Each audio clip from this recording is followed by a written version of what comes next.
The Raymus podcast is back. Glad to be sharing Rio Grande Valley music with you again. That was Panic Punch by Upon Your Dead Body, who is our guest tonight. They're a young emo duo from Brownsville. Efrain sings, plays guitar, and does the social media content. And Robert plays drums, which is cool to see drummers still active after all the time with the live music slump. We talk about their huge social media presence, their network of support they've built, and viral TikTok success, which includes Coheed and Cambria sharing one of their videos, which is pretty cool because they're one of Efrain's favorite bands.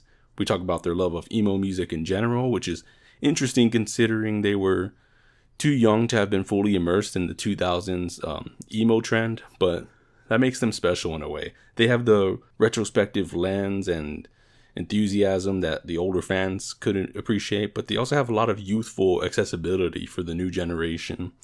So they're making a lot of noise, a lot of emotion, a lot of laughs. They're playing the game well, and they're having a good time doing it. So let's get to it. This is Upon Your Dead Body. So Panic Punch, the new single, you've been promoting it all over. You got your lyric video up on YouTube as well. So how's the feedback for that song been going so far?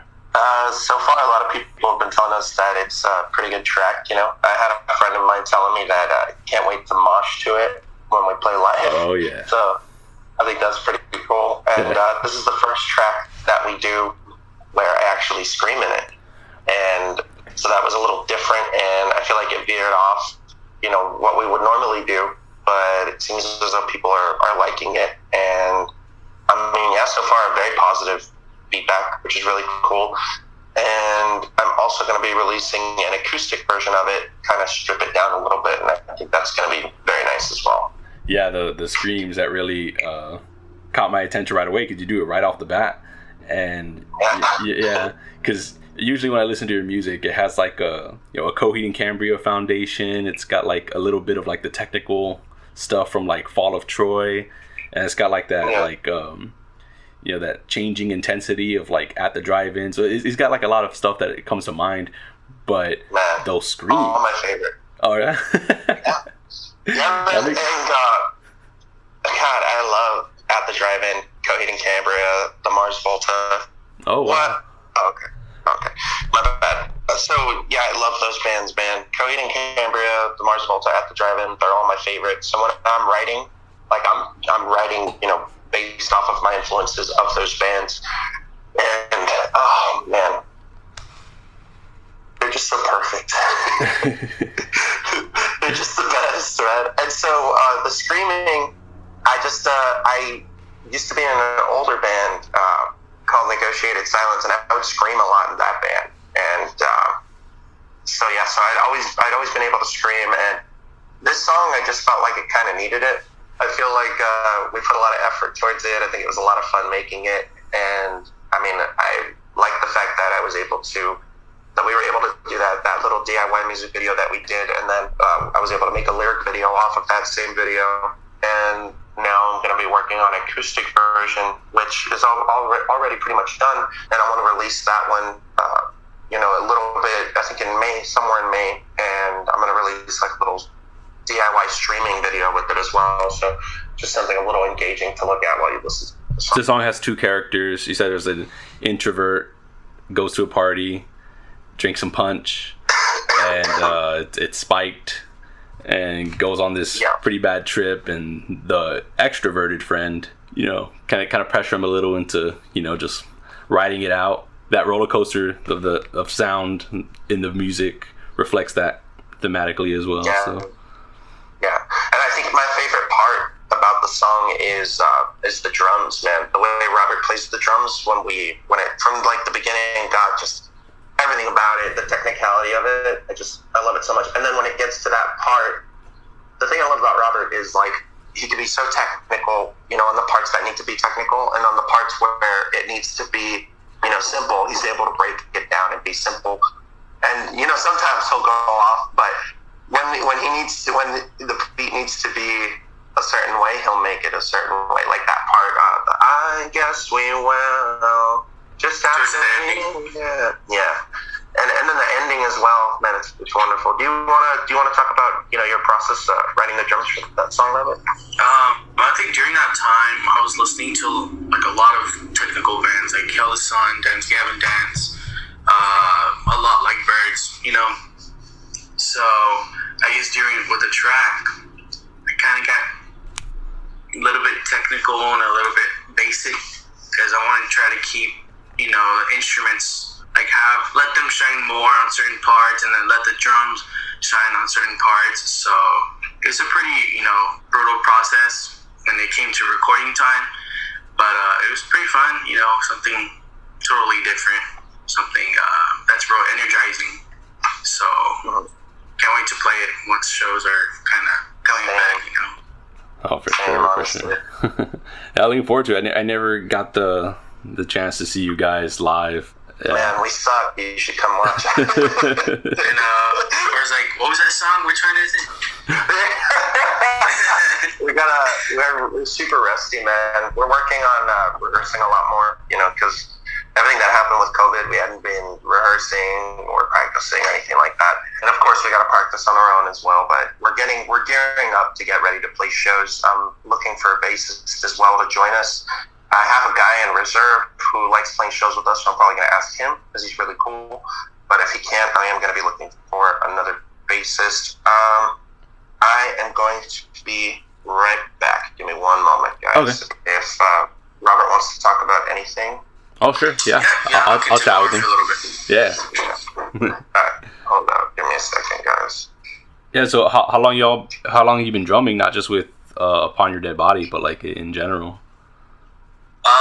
So with Upon Your Dead Body, I've been with Efrain for 2 years, I believe now. Oh, wow. And then as for myself, maybe like 13 years, 14 years, oh, wow. Maybe even more. Wow. So I've been drumming since I was a kid, man. I'm 23, turning 24 September. So. Wow. Yeah, I'm glad to see a drummer like you still active, even post-pandemic, because, with the, drumming's usually, most useful in like a live setting. It's hard to translate that, electronic drums to live. I remember before the pandemic, drummers were like a hot commodity because there's not that many, and some drummers drum for multiple bands. So has that ever been like in the case for you? Like you've been kind of stretched thin playing for different bands before? Yeah. Before, it's funny because sorry. I was playing with the old band called Dead at 12, and I was with friends with the bassist from that band. His name's Rudy. He's the one that recorded our record. I heard him, one time I went to his house and he was editing Efrain's song. So I was like, hey bro, like I want to play for this guy if he doesn't have a drummer. And so then he's like, I'll hit him up and see what's up. So then like time goes by, and then we had a show one time. It was funny because Efrain was playing with his old band and I was playing with my old band. Somewhere down the line, Efrain hits me up and he's like, hey man, I'm actually looking for a drummer. I was wondering if you want to try out, see what's up. And so then I was like, yeah, sure, whatever. Like, I'm down. We got together, started playing, and rest is history, I guess. Started playing a lot more shows. How do you like switching from live shows to video performances? Do you still feel the same energy that you did? I think so. Yeah, I would say so. Both have pros and cons. If it's like a live video, we're in air condition and whatever. It's easier to set up drums, not as rushed. And then the shows, well, I still feel like I can get the adrenaline from the shows compared to like live, or compared to like in the room or something, So, but yeah. So it has its both pros and cons. But I prefer live shows, man. Yeah. You definitely miss those. Yeah, for sure.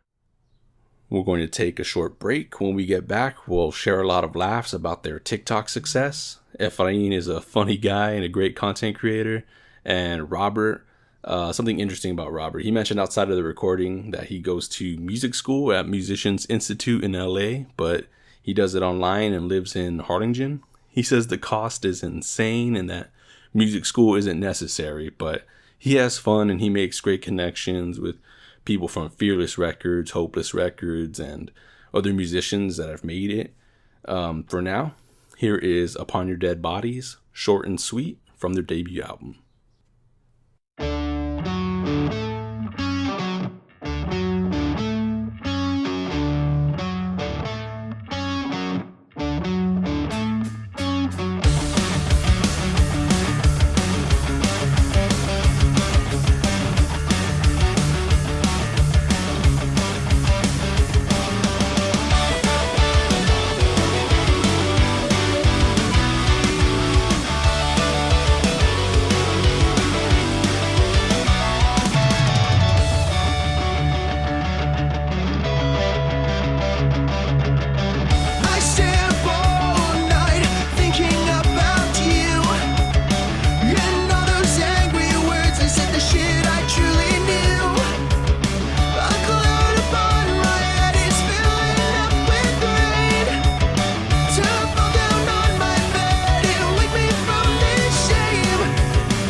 with the music video that we released, which honestly I want to do a better one for our next single. Like I really want to do something crazy that nobody else has done, you know, or something that's hard to emulate.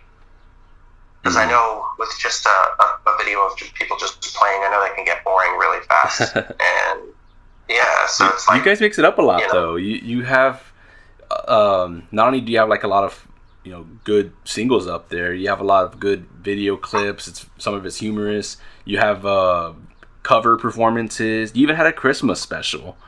Yeah. You all mix it up a lot. You put out a lot of content, and you mix it up a lot. Sometimes it's hard hitting. Sometimes it's goofy and funny. You know, you're all over the place, but it's constant content you're putting out, and the engagement is there. And you know, I see it on Instagram. I see it on TikTok, and even Coheed and Cambria shared one of your videos. You want to talk about that for a sec? You want to talk about that for a sec? That's so cool. I would not have to do that. I was like, bro, what? How do you think it reached them? How did it reach them? Man, they were so confused because of what I was playing along to. Because that guy's hitting the hammer on the window. Yeah, and I'm playing the Welcome Home riff to it, as though that's and they put it up on their story, and the caption was, "What the fuck is happening?" And I was like, "Oh." I didn't know what this was too. Everyone was confused because the chick looked so calm, and the guy's just in rhythm, banging the hammer on the window.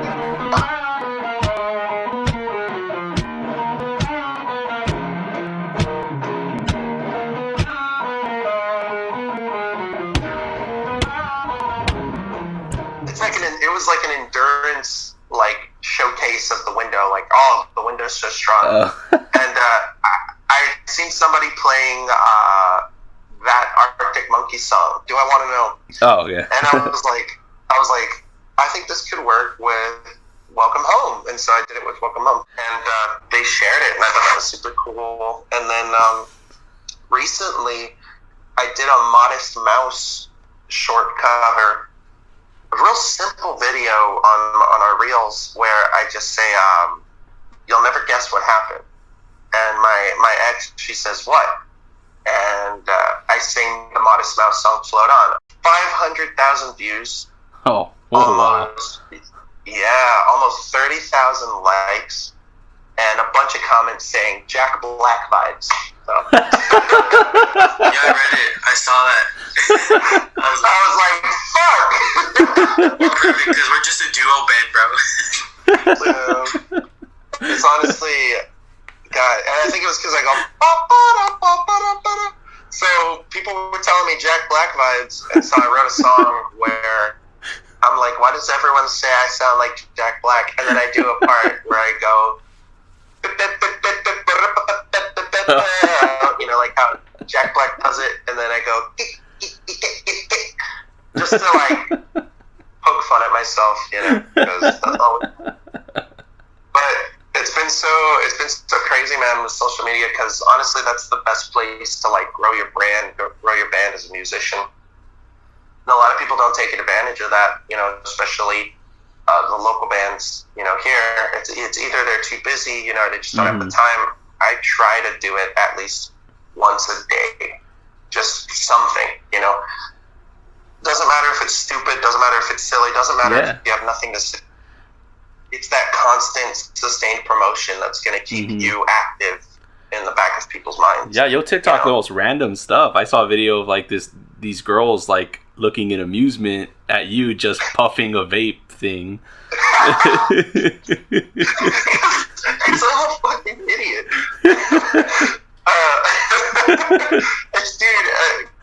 Okay, so I put that up because I took a couple of pictures with the vape and with a beanie. Chad Beefington is his name, and so that I made that TikTok video to go along with that post I had made. Jesus Christ. Okay, yeah, so, and everyone was doing those reaction videos on TikTok where those people are like, oh, okay, like, oh, yeah. You know? So I did one where I'm Chad Beefington, and I think I'm so fucking cool So I hit my vape and people go fucking crazy for it. It's fucking funny. I'm an idiot, man. But that shit was funny.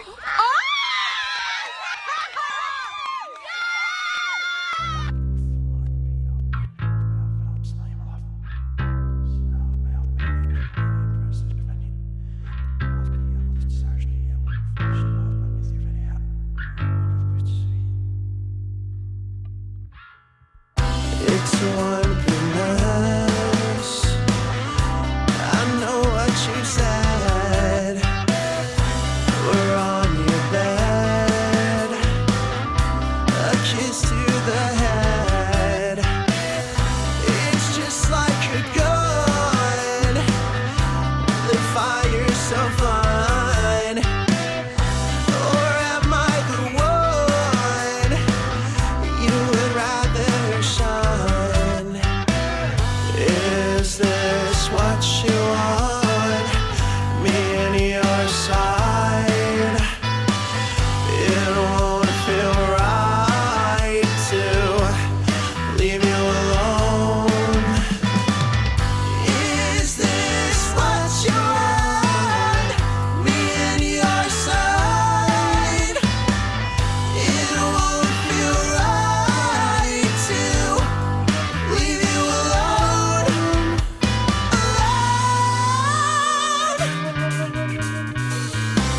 Looked me in the eyes, faithfully paralyzed. It doesn't feel right.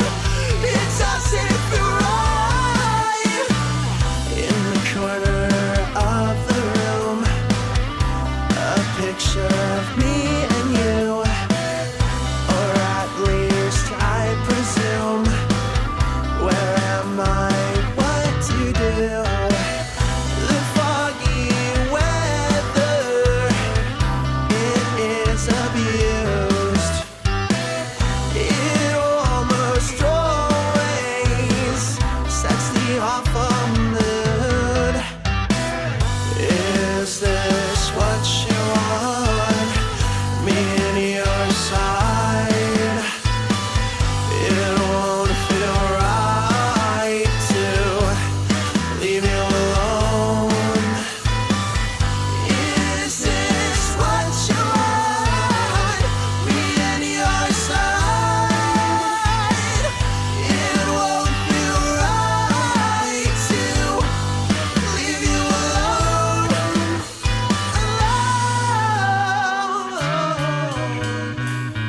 I wish things were different, and I wish I didn't care so much, but I can't help but wonder, were you ever truly happy?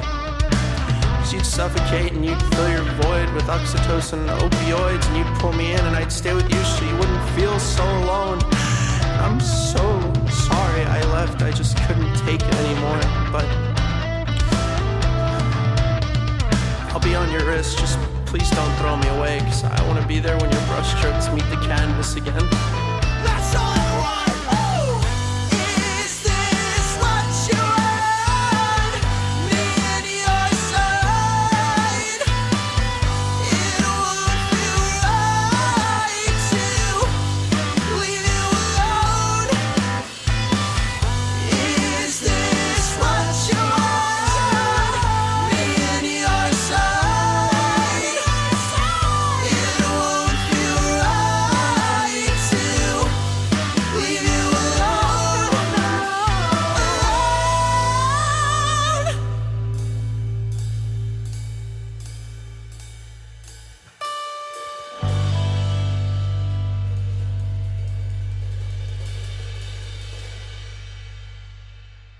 So yeah, how was that collab that you guys did with in that Adjust the Sails? Adjust the Make sails, you man. did So- Make Damn Sure cover. That was pretty Yeah. cool. I loved it. Yeah, I included it in a roundup, and Oh, it's awesome. yeah, I had to. It was nice. I usually don't put covers in there, but this one was like a pretty good like video performance. So Thank you. that was really nice. What you guys did. Want to tell us about how that collaboration came to be? Yeah, so unfortunately, so the covers that we do, Robert doesn't play drums on those covers. I program.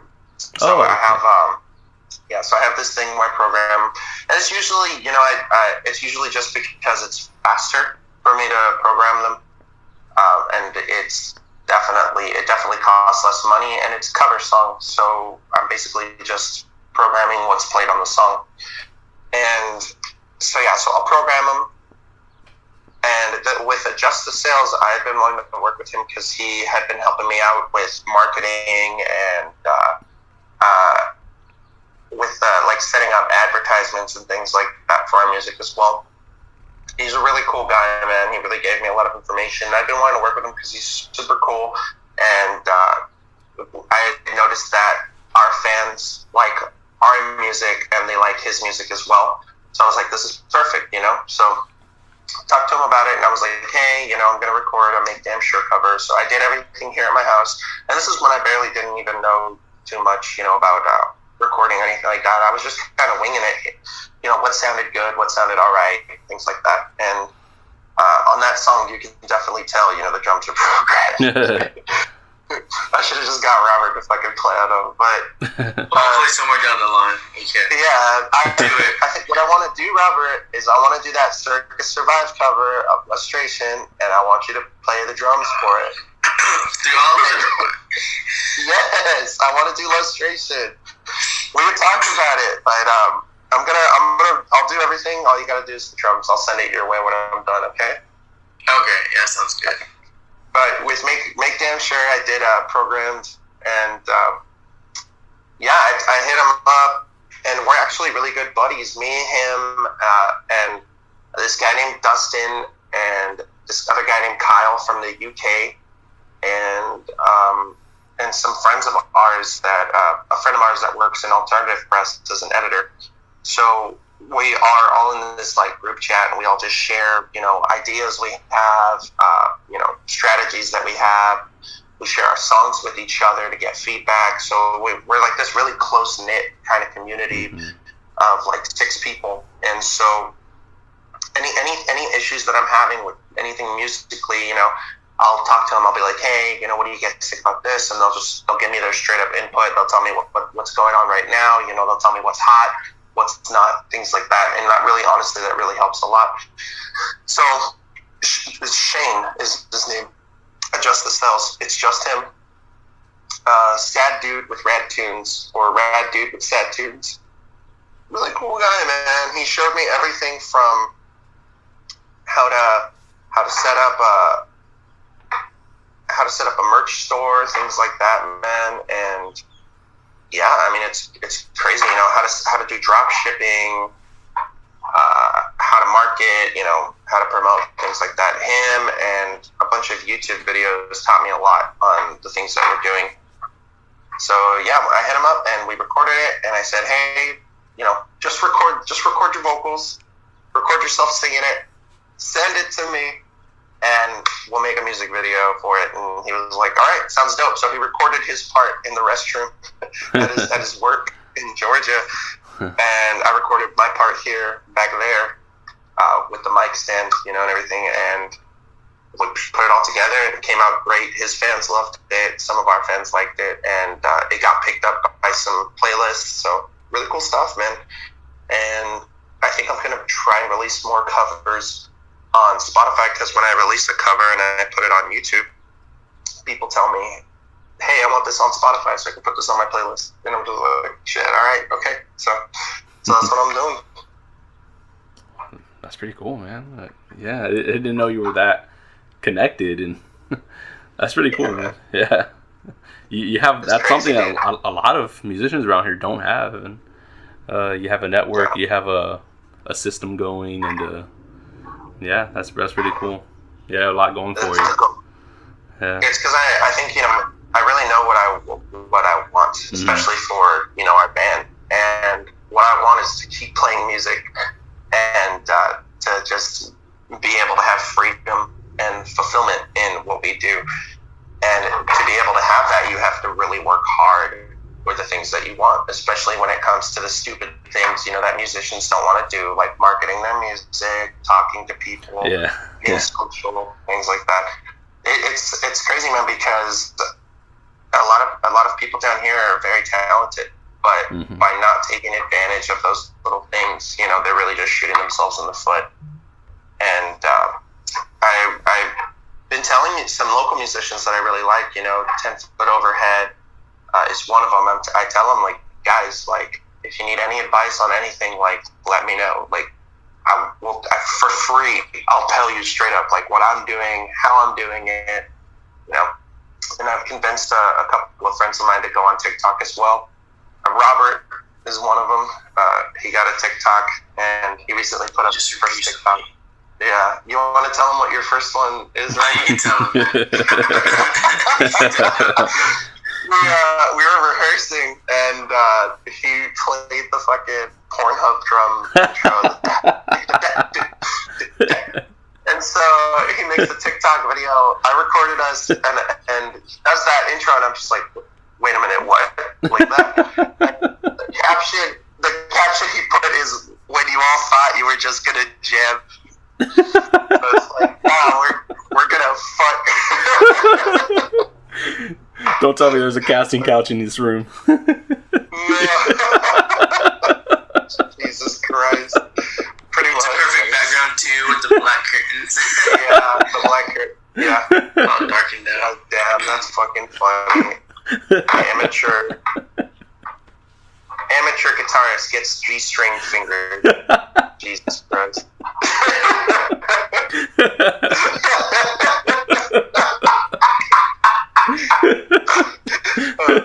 Oh, that's fucking funny. Man. But yeah, man, that's a big thing, man. Is getting connected. Talking to more people, getting as many opportunities as you can. With pretty much whoever will work with you, whoever's interested in your music. Which, by the way, honestly, thank you. I know I had reached out to you the first time for one of our songs, and because I had seen that you were doing articles and things like that for local musicians, and I reached out to you because I was like, okay, this guy's cool. I love the articles he's making. I'm wondering if he'll make anything for our band. And I think the funniest thing is in that article, you said something about my vocals, and I just thought it was so fucking funny. What was it? It was strangulated, boyish vocals. Yeah. It's because you have like I look at you, and the first thing I was like, that's not the vocals I expected to come out of that body. Yeah. Dude, I know. I get that a lot. I'm 6'3". I weigh 300 pounds, and I have the voice of a 16-year-old prepubescent. Well, that's a totally Coheed and Cambria thing too. Like the big hairy men that sing in such a high-pitched voice. It's a thing. Yeah. It's fucking great. When I read that though, I was like, God damn it! How did he get that set? Like, how did he get that so fucking right? Like, such nail on the fucking head, dude. Like, oh, it's fucking great. I loved it. Honestly, I love your articles, man. They're fucking great. Like, they make me. Some of the stuff makes me laugh, and some of the stuff I'm just like, oh, this is really insightful, and I really appreciate it. So thank you. Oh, thanks, man. Oh, man. Yeah, I noticed like your music, it's pretty cool in that it can be appreciated like by old heads and the emo nostalgia, but you also have like modern kind of pop melodies, and the production's very clean and modern as well. And so I think it's something that the newer fans could appreciate as well. How old are you, if you don't mind me asking? Me? Yeah. 22. Oh, okay. So you were really, really young when the emo height in the early 2000s. Then, were you conscious of the movement at the time? I was a little kid, man. I was just fucking doing nothing, So you I don't know. Wow. So you weren't even conscious, like your memory wasn't even. I highly doubt you can remember when At the Drive-In dropped their album in 2000. No, dude, because I was 2 years old. Yeah.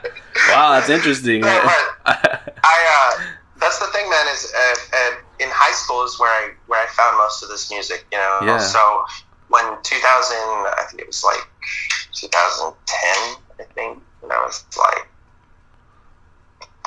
It's like 13, 14. That's when I really started getting into music, around 2010, 11, 12.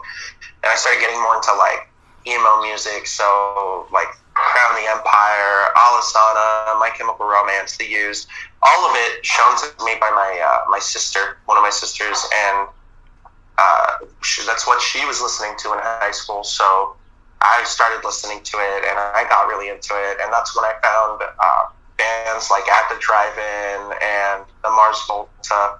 I listened to them and I was like, this shit is fucking wild. I love it. And I would just listen to it every day, man.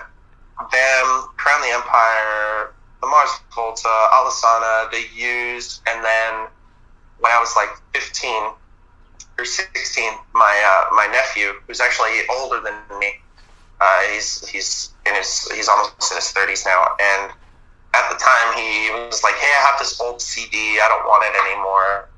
So here you go. It's Coheed and Cambria. They're a pretty cool band. I was like, oh, okay, all right. I listened to it, and I was like, God, this sucks. I don't ever want to listen to this again. And so I threw it somewhere in my room. I didn't care about it. And then when I got a car, I was like, oh, dude, it didn't have an aux cord or anything. Oh, man. And the only CD I had was that CD. So what do you think I did, man? I listened to that CD every fucking day, and I just realized, like, the fucking brilliance and genius of Coheed and Cambria. It's fucking crazy to think about. I didn't like them. I gave them a listen, and I was just like, it's no My Chemical Romance. But, and then I listened to that CD, man. And from the first song to when Welcome Home plays, and then 10 Speed of God's Blood and Burial plays, and then Once Upon Your Dead Body plays, Wake Up plays, The Suffering, and just like, dude, all those songs, one after the other, so beautiful. Just beautiful, beautiful music. And I just fell in love, and I'd listen to it every single day. I've got those lyrics in my head every day, those riffs in my head, and they're just my favorite band in the world now. It's fucking crazy. Oh man, that album, and then you get to the end, and was it the Willing Well, Sweet, the final cut. Yeah, and then the final cut to end it all off. Yeah, that was an awesome like 4-part kind of series they had at the end. That could have been like an album of its own, just those 4 songs. Yeah. Yeah, dude. Yeah. Those songs are amazing. I love it because they do callbacks to other stuff they've done. Oh yeah, I love that about them too. Yeah. It gives me so much fucking chills, dude. And I remember when I'd listen to the final cut, I would fucking, like, tears would be, like, rolling down my eyes because I'm just like, this is the most beautiful thing I've ever heard in my life, you know? I want to make music like this, you know? Oh, man. When I saw them at Warped 2007, I was hoping to hear the final cut. But, they can only play, like, 5 or 6 songs, so they only have, like, a 30-minute set. Yeah. And I waited so long for them. I wasn't, I had to watch Paramore's set at the time, and then for the other band on the other side to play, and then Coheed. But I had to get there kind of early, so I can at least kind of get kind of close to the front. And man, I wait like an hour and a half to watch a 30-minute set, and I'm like, it's worth it, man, worth it, dude. Believe me when I say, the hair is bigger in person. It is. I love it because I've seen videos of him playing, and it's just a fucking cool guy singing into my mic. God, I love him. Oh man, Claudio, that was cool, and Travis. It was awesome because it was the first time we heard stuff from their new album that was new at the time, their 2007 album. So they're playing for Tomorrow. Yeah, and they were playing "The Running Free," and that was the first time I heard that song. That was before there was even like a video out for it. That's such a good song. Oh my god, I want to play it. But I've never seen him live. Never, and it kills me inside. But the thing that's been keeping me going is I'm not gonna see him live until I fucking open up for them or some shit, man. I think that's gonna happen. Honestly, I'm gonna make it happen. Yeah. And I don't care if people think I'm crazy, but I can't think of a more appropriate band to open up for him. So. Hell yeah, dude! That'd be so dope. God, I want to touch his hair. Yeah, dude. I swear, when you're there and he's like standing like 100 feet away, you feel like you could just reach out. Fuck, man. It's crazy because I remember I was really into Coheed, and I'm sorry, I'm talking way too much about me. I'm sorry, Robert. I love you. Thank you. Don't even worry. I might have to go in a little bit. Really? Run some errands. We'll probably end it in a little bit. If you have any more questions that you want to ask us, I think you should ask them. Real quick though, I just wanted to say I got into playing guitar because of Claudia. That's it. So I think that's really cool too. Yeah. And I'm sorry to be a hater, man, but I can't get into that band. I can't. I don't know why. Maybe it just has to grow on me, like Circle Survive, because that grew on me. Yeah, that did it. Well, that's cool. In the Circle Survive too. I saw them at Warped that same year too. That same day. Yeah. Awesome. Yeah, they're a band that was hard for me to get into first because their music was like so weird. It's very psychedelic, very atmospheric, and I was playing guitar at the time, and it's kind of hard to replicate that unless you have all those pedals and stuff. But then I learned and got an appreciation for it later, and now it's a whole man. That their albums are quite an experience, man. I recommend it to anybody who's listening. I agree, honestly, and that's the thing though. That like how Robert said, and you know how I said about Coheed, you really just have to. For music like that, you really just have to give it a chance to be able to appreciate it, you know. And there are bands that will grow on you. Oh, kind of like Hell the Sun. Also, I think if you're listening to, like, for example, Breaking Benjamin, Chevelle, Nickelback, you know, all those like rock bands, and then you hear like Circle Survives, it's just like no, I'm not used to this, you know. His voice is too high. Yeah, it's too high, and that's how I was, man. I was like, you know, this like I thought it was a girl, and then I was like, oh, it's a guy that sings that high, you know. And it's also the same thing with like Hell the Sun. I don't know if you're familiar with them, but he sings like super high also. But now, like I love Circle Survives, Hell the Sun, Dance Gavin Dance, you know. So, but yeah, I think it just has to grow on you. So, man, good shit. Yeah. Before you go, Robert, any like thank yous or shout outs you want to give? Yeah, I like to thank you for having us, man. You know, it means a lot. So, just want to say that, and also my family, friends, God, you know, all that, man. Really appreciate everything. Also, Efrain giving me a chance, man. So, I love you. Yeah, I love you too, man. But yeah, I'd like to thank also, you know, the Rio Grande Valley, man. Try to represent them somehow, one way or another. Yeah, I want to say thank you to you. Thank you to all our friends, all of our fans, to our families, of course, and big shout out to Rudy. Shout out to 10 Foot Overhead. Shout out to Ken and the Dealers. Shout out to Mind Over Matter. Shout out to Pulses. Shout out to October Roar. Shout out to my cat. Shout out to everybody, man. But thank you to everyone, and we're definitely going to be doing a lot more. All right. Thanks for listening to the Raymus podcast and having the patience to stick around after almost 2 months off. Follow Upon Your Dead Body through the links in the description. But before you do that, check out this acoustic version of the song you heard in the beginning called Panic Punch. It has a life of its own. The sound and atmosphere is so warm, crisp, yet ominous. The drums and picking have such a powerful accentuation to them. Check it out for yourself. This is Panic Punch acoustic version. Thanks again. Follow Raymus Media everywhere.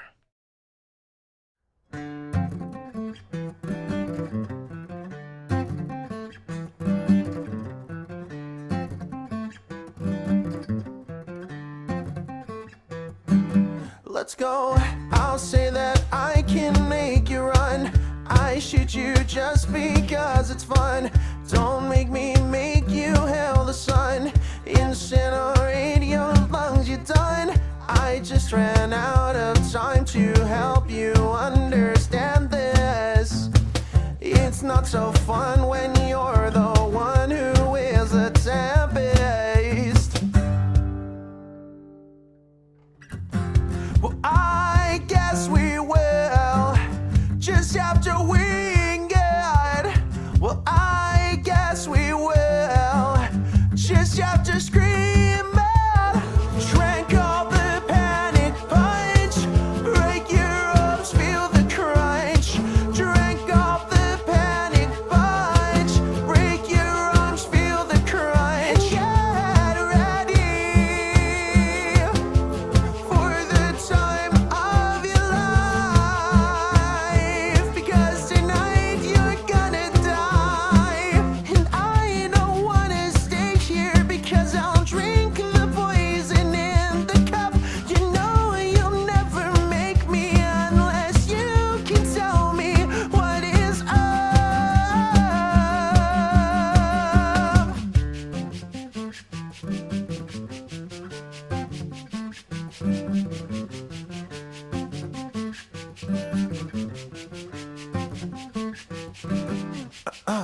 Look at you now, you're ready to resurrect all your social cues. Ask him out how his day ensued. Break your back, get the super glue. Well, I just ran out of time to make you understand me. You'll never get it, 'cause you're naturally friendly. Naturally friendly. Well, I guess we will just have to wing it. Well, I guess we will just have to scream it. Drank all the panic punch. Break your arms, feel the crunch. Drank all the panic punch. Break your arms, feel the crunch. Get ready for the time of your life, because tonight you're gonna die.